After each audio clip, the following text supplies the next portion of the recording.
sekalian, ada beberapa pertanyaan pada saya secara langsung maupun melalui WhatsApp, ya, melalui handphone.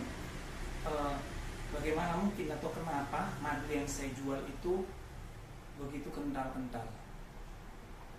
Pertanyaan ini wajar buat saya karena memang secara umum kita atau sebagian besar kita mengkonsumsi madu, terutama di lokal Indonesia ya, itu dalam kondisi rohani atau madu mentah, madu yang apa adanya, seperti aslinya bagaimana madu itu dipanen dari sarangnya. Seperti kita ketahui bahwa madu itu sifatnya sangat higroskopis, jadi dia mudah melepaskan air ke lingkungan sekitarnya dan mudah juga menyerap air dari lingkungan sekitarnya. Dan kita juga tahu bahwa kelembaban udara kita di Indonesia ini cenderung sangat tinggi karena kita tinggal di daerah tropis, apalagi mungkin di musim hujan ya, padat air di udaranya sangat tinggi sekali. Sehingga wajar jika madu yang dihasilkan di Indonesia itu memiliki kadar air yang tinggi kalau misalnya dibandingkan dengan madu yang dihasilkan dari Timur Tengah sana. Rata-rata madu yang diproduksi di Indonesia, jika dia jenis dari madu mellifera yang diternak, itu memiliki kadar air sejauh pengalaman saya itu sekitar 20, 21, 22%, dan itu wajar. Lalu untuk jenis madu hutan bahkan bisa lebih encer lagi karena kita juga tahu bahwa hutan itu cenderung lebih lembab daripada lingkungan perkebunan misalnya.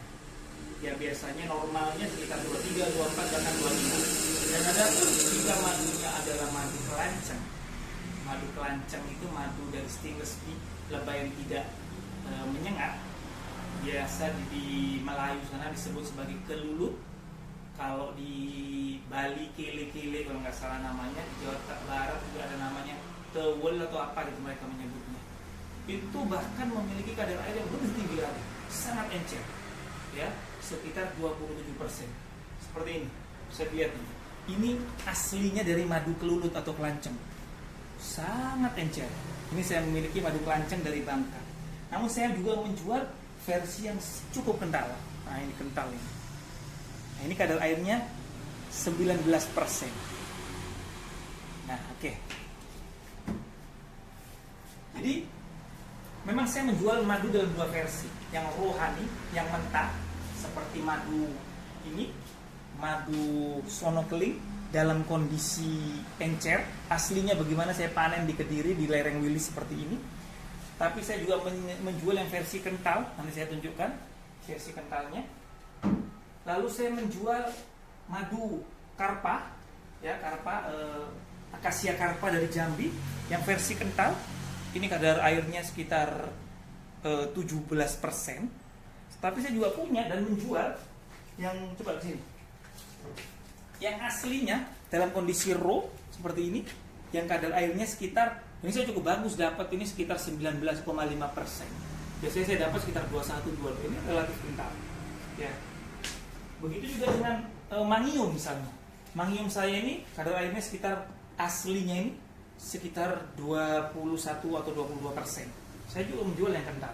Nah ini madu-madu jenis rohani mentah. Ya. Nah, bagaimana mungkin saya bisa memiliki madu yang kental? Nah, madu yang kental itu sebenarnya adalah madu yang sudah saya proses. Ada sebuah proses ya,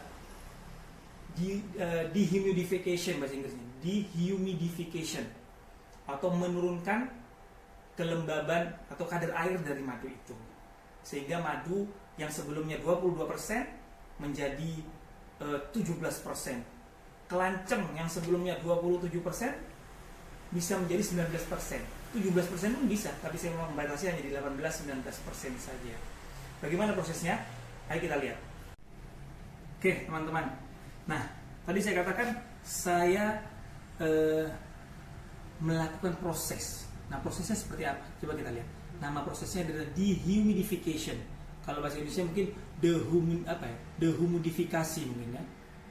Intinya adalah menurunkan kadar air dari sebuah madu.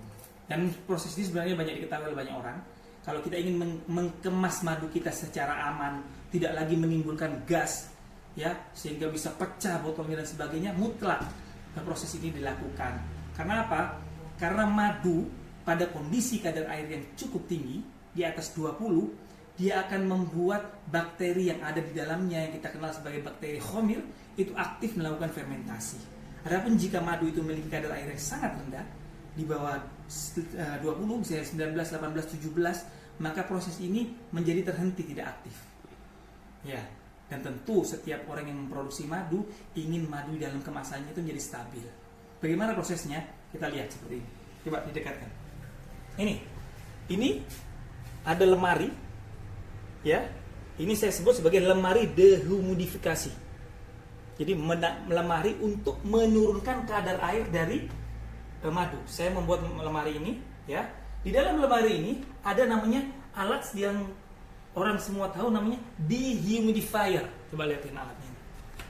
Dehumidifier. Alat ini fungsinya adalah menyerap kadar air yang ada di dalam udara yang ada di dalam lemari ini. Nah, sifat madu yang hidroskopis. Jadi seperti tadi saya katakan, madu sangat hidroskopis. Dia mudah melepas air ke udara dan mudah menyerap di udara. Jadi kalau kita punya madu, jadi bapak, ibu, sahabat, teman-teman sekalian punya madu yang kental, taruh di lepek, tunggu 2 hari, lihatlah madunya akan menjadi sangat encer karena dia menyerap air dari udara. Nah, alat ini akan menjadikan udara di dalam lemari ini menjadi sangat kering. Sehingga madu yang ada di, coba didekatkan, madu yang ada di baki-baki ini, itu akan melepaskan airnya ke udara. Dan proses ini dilakukan dalam suhu yang terkontrol. Bisa kita lihat di sini. Coba dilihat ini. Ini sebuah alat pengontrol suhu, suhunya 34,3. Ada kabelnya, lalu masuk langsung ke dalam madu. Maka suhu madu pada saat ini sekitar 34,3. Dan seperti inilah kira-kira suhu yang ada di dalam sarang dari lebah. Ya. Begitu juga dengan suhu udara di dalam lemari ini juga saya kontrol. Jadi suhu udaranya saat ini adalah 34,1. Suhu udara toko saya 33. Suhu udara lemari 34. Kadar air atau kelembabannya adalah 51%. Nanti ini karena tadi kebetulan saya baru kontrol kadar air madunya, saya buka maka dia naik lagi sedikit. Biasanya sekitar 40-42 saja kadar ininya. Ya, ini saya bisa ini madu yang ada di sini adalah sonokling. Awalnya kadar air sekitar 22% dan ini sudah saya lakukan kira-kira 4 hari di dalam lemari ini. Insya Allah saat ini saya akan panen ini. Saya punya keyakinan bahwa madu ini akan memiliki kadar air sekitar 17 atau 18% dan itu sudah cukup buat saya. Teman-teman sekalian, proses penurunan kadar air seperti ini itu harus dilakukan dengan cara yang benar. Tidak boleh melibatkan pemanasan. Tidak boleh melakukan dalam suhu yang sangat tinggi. Kenapa? Karena madu itu memiliki enzim. Semua orang tahu yang bergerak di bidang permaduan yang kita kenal sebagai enzim diastase yang kerjanya untuk memecah gula-gula kompleks polisakarida atau disakarida menjadi gula yang sederhana monosakarida menjadi fruktosa dan glukosa. Enzim ini di samping bermanfaat buat tubuh kita juga, dia menjadi ciri karakter jika kita melakukan uji lab kepada madu tentang originality atau keaslian madu. Karena enzim ini dihasilkan dari liur dari lebah. Ya, dan enzim ini memiliki sifat jika dia ditaruh di suhu ruang yang cukup tinggi. Ada yang mengatakan 50 derajat ke atas, ada yang mengatakan 40 derajat ke atas dalam waktu yang tidak terlalu lama, maka enzim ini akan rusak dan tidak bisa kembali menjadi baik lagi. Jadi proses rusaknya satu arah saja, bukan dua arah bisa menjadi, misalnya suhunya didinginkan lagi menjadi baik lagi, tidak. Jadi begitu rusak ya rusak saja dia. Dan proses rusaknya ini menghasilkan sebuah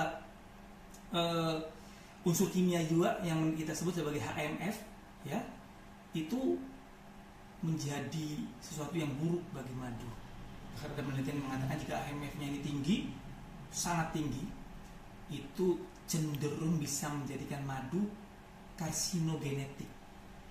Jadi madu yang sebelumnya memiliki anti-cancer justru bisa menyebabkan masalah cancer. Allahu a'lam, saya nggak terlalu tahu tentang itu. Oke, jadi nggak boleh madu dikentalkan dengan dimasak atau dilakukan dehumidifikasi seperti ini dengan suhu yang sangat tinggi. Harus dilakukan dalam suhu yang wajar. Saya memilih antara suhu 34 33 sampai 35 maksimum kondisi dari madunya. Kira-kira gitu. Sekarang coba kita lihat sudah berapa persen kandungan air dari madu sonokeling saya. Oke. Ini alat yang murah sebenarnya, tapi alat ini cukup berguna bagi seorang yang bergerak di bidang madu. Alat ini digunakan untuk mengontrol kadar air dari sebuah cairan. Kita coba ya. Kita buka. Kita ambil sedikit madu.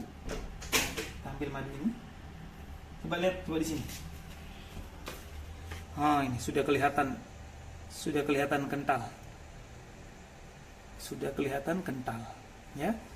Ini menurut saya mungkin sekitar antara 17-18 ini.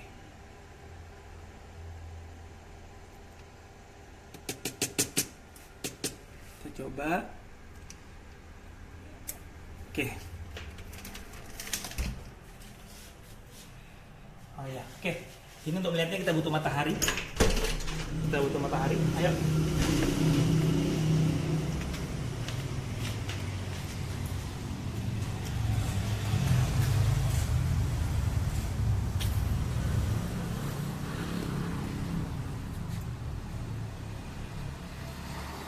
Oke, seperti dugaan saya 17%. Coba bisa dilihat di sini. Coba. Mudah-mudahan bisa dilihat.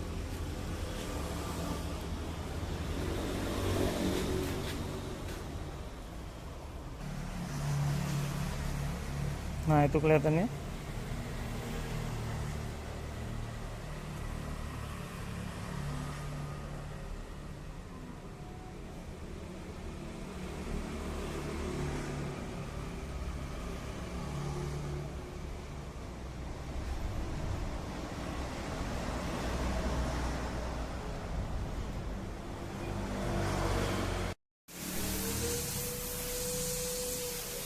Oke, teman-teman, saudara sekalian, mungkin itu klarifikasi saya tentang pertanyaan atau jawaban saya lah tentang pertanyaan dari teman-teman, kenapa saya bisa menghadirkan sebuah madu yang secara umum dikenal encer seperti kelanceng, ya, seperti kelanceng yang begitu encernya seperti ini alaminya, bisa saya hadirkan dalam kondisi yang sangat kental 19% seperti ini, hasilnya 27%, atau mungkin sonokeling yang saya panen sendiri ini dengan kekentalan sekitar 22%, bisa saya sediakan dalam kondisi 17% seperti ini.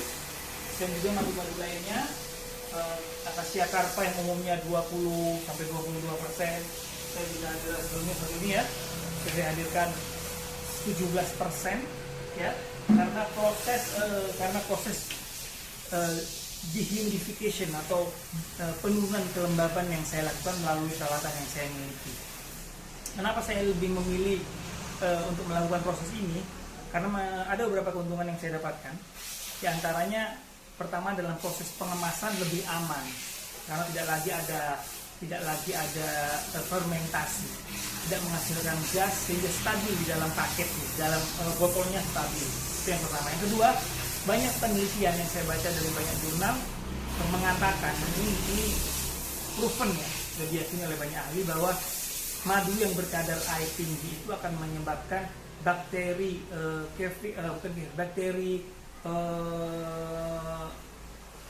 khomir, ya, bakteri khomir yang ada di dalamnya itu terus bereaksi berfermentasi, dan ini menghasilkan alkohol, gas, dan yang paling tidak baiknya itu adalah proses ini menghasilkan HMF, sebuah parameter kimia yang semakin tinggi angkanya menggambarkan bahwa tingkat kerusakan madunya itu juga semakin tinggi. HMF atau 5-hidroksimetil 2-furfural.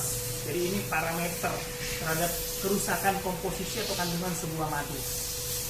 HMF ini hasil dari dekomposisi gula karena proses Maillard, dikenal sebagai proses Maillard. Ini terjadi karena suhu ataupun karena penyimpanan yang panjang, dan kita tahu bahwa proses fermentasi itu menciptakan suhu yang cukup tinggi di dalam paket atau di dalam kemasan madu itu, ya, tapi kan selalu hangat, seperti itulah kira-kira. Jadi mudah-mudahan bermanfaat video ini. Terima kasih. Assalamualaikum warahmatullahi wabarakatuh.